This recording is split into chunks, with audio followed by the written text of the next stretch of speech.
I never thought my life would take such a dark turn. It all began on a chilly Friday night when my friends and I decided to visit our favorite local bar. The atmosphere was lively, and laughter filled the air as we enjoyed our drinks and danced the night away.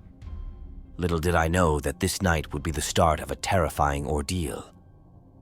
As I was sipping my cocktail, I noticed a man in the corner of the bar. He was staring at me with an intensity that sent shivers down my spine. At first, I tried to brush it off as a mere coincidence, but his gaze never wavered. It was as though I had become the center of his twisted universe. I whispered to my friends about the unsettling feeling I had, and they reassured me that I was overreacting. Maybe it was just a harmless admirer, they suggested. But something about the way he watched me felt predatory, like a lion stalking its prey. Every time I looked in his direction, his eyes locked onto mine, and a wicked smile played on his lips. As the night went on, I decided to put some distance between myself and this stranger. I moved to the other side of the bar, but to my horror, he followed. Panic began to rise within me. Who was this man, and why was he so fixated on me? My friends grew concerned as well, and we contemplated leaving the bar altogether. However, we didn't want to let this man chase us away from a place we loved.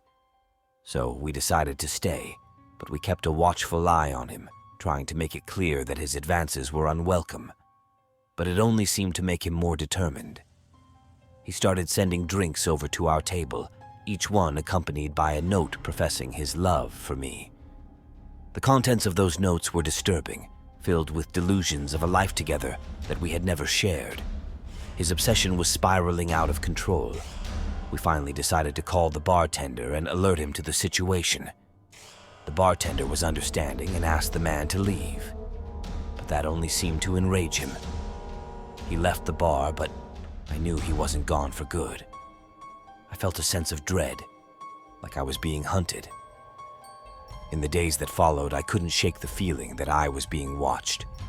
I noticed the same car parked outside my apartment building, no matter what time of day or night it was. My friends and I were convinced that this man had followed me home. I went to the police and explained the situation, providing them with the notes and descriptions of the man. They assured me they would do their best to keep an eye out, but there wasn't much they could do until he made a more direct threat. As the weeks passed, the stalking intensified. I received anonymous calls with heavy breathing on the other end and unsettling messages on my social media accounts. It seemed like this man was always one step ahead, constantly finding new ways to torment me. My life became a living nightmare. I started carrying pepper spray, and I changed my daily routines, never feeling safe. Every time I looked over my shoulder, I half expected to see his sinister grin. My friends rallied around me, offering their support and protection, but the fear was unrelenting. I couldn't escape the feeling that this would end in tragedy. The constant dread, the unrelenting stalking, it was slowly wearing me down. I just hoped that the police could catch this man before it was too late, before his twisted obsession with me pushed him over the edge, and the horror I was living through turned into something even darker.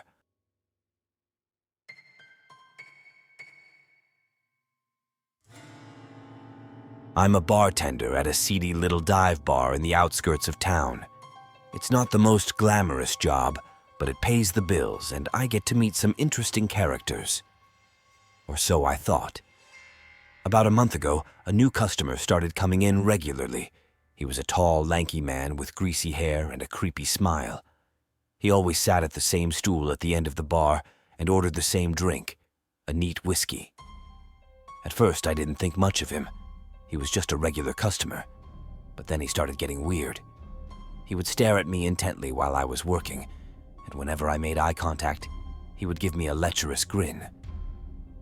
One night, he stayed late after everyone else had left. He sat at the bar and talked to me for hours. He told me all about his life, his job, his hobbies. But something about him felt off. He was too intense, too obsessive.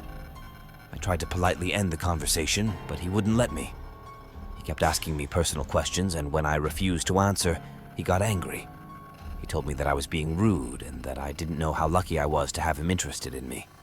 I was scared, but I didn't want to show it. I told him that I needed to close up the bar, and I asked him to leave. He reluctantly agreed, but not before giving me a menacing look. The next day, when I came to work, I found a note on my car. It said, "I'm watching you." I knew immediately that it was from the man at the bar. I started to feel paranoid. I was constantly looking over my shoulder, expecting to see him lurking in the shadows. I stopped going out alone at night, and I always made sure to lock my doors and windows when I was home. One night, I was working late again. The bar was empty except for one other customer, a woman sitting at the corner booth. I was cleaning up when I heard a noise behind me. I turned around and saw the man from the bar standing there. He smiled at me and said, "Hello, beautiful." I felt a chill run down my spine. "What do you want?" I asked.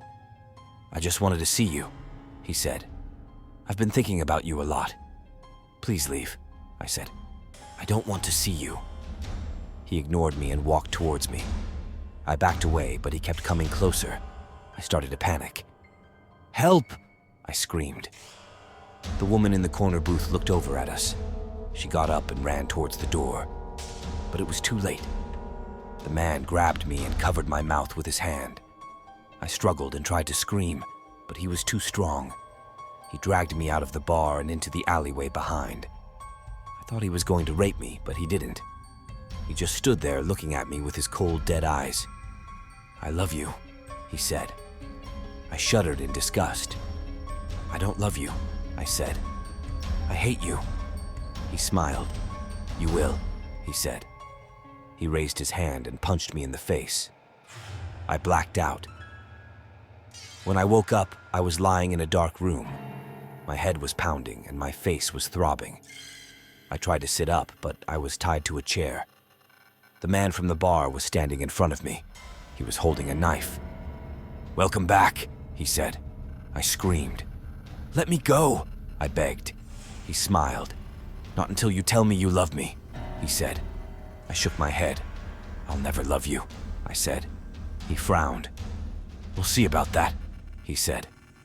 He raised the knife and brought it down towards my face. I closed my eyes and waited for the impact, but it never came. I opened my eyes and saw that the knife was stopped in midair.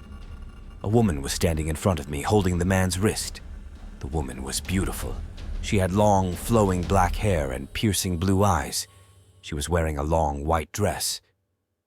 "Let her go," the woman said. The man dropped the knife and fell to his knees. "Yes, mistress," he said. The woman turned to me. "Are you okay?" she asked. I nodded. "Yes," I said. "Thank you." She helped me up and untied me. I never thought my mundane trip to the local grocery store would lead me down a nightmarish path that I could never have imagined. It all began innocently enough on a chilly autumn evening. The sun was setting early, casting long shadows across the parking lot as I pushed my cart through the automatic doors. As I wandered through the aisles, my mind preoccupied with the week's shopping list, I noticed her. She was browsing the cereal aisle, her dark hair cascading over her shoulders. She looked like any other shopper, but there was something off about her demeanor. Her eyes darted around nervously, and her fingers twitched as she reached for a box of cereal. I didn't think much of it at the time, assuming she was just anxious, like many people are in crowded places. I continued with my shopping, selecting my groceries and slowly making my way to the checkout counter. But as I stood in line, I felt a presence behind me. It was her. She was closer than she should have been, and a shiver ran down my spine as I realized that she was watching me. I tried to brush it off as a coincidence, but when I glanced behind me, our eyes locked for a moment. Hers were wide and unblinking, and her lips twisted into a disturbing smile.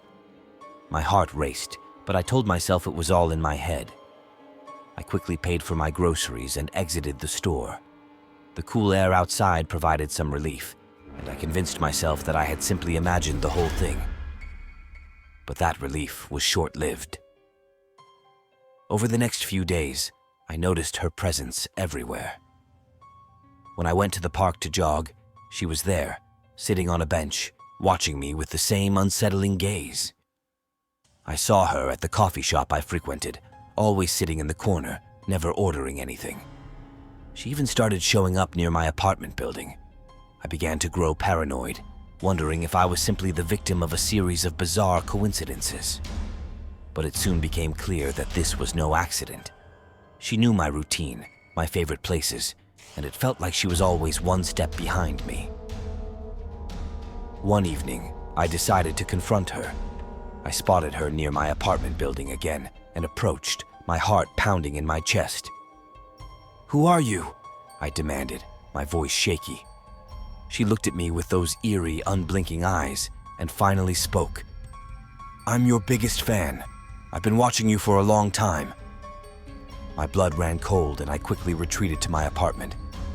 This was more than just a harmless crush. It was an obsession. I locked all my doors and windows, but it was no use. She found ways to get to me. Late one night, as I lay in bed, I heard a soft tapping on my window. I slowly got up, my heart pounding, and saw her standing outside, staring in at me with that disturbing smile. She mouthed words I couldn't hear, and I felt a sense of dread I'd never experienced before. I called the police, but by the time they arrived, she had disappeared. They couldn't find any evidence of her existence, no records, nothing. I became a prisoner in my own home, always looking over my shoulder and living in fear. The stalking continued, escalating with each passing day. She left disturbing messages at my doorstep, vandalized my property, and even sent me letters that were filled with twisted declarations of love. I couldn't escape her relentless pursuit. I began to lose my grip on reality, living in constant fear and paranoia. I hardly slept, and my work suffered as a result. My friends and family were concerned, but there was nothing they could do to protect me from this relentless tormentor. As the weeks turned into months, I realized that I had no choice but to disappear, to leave behind the life I once knew. I left my home, my job, and everything familiar behind, hoping that the distance would finally sever her obsession.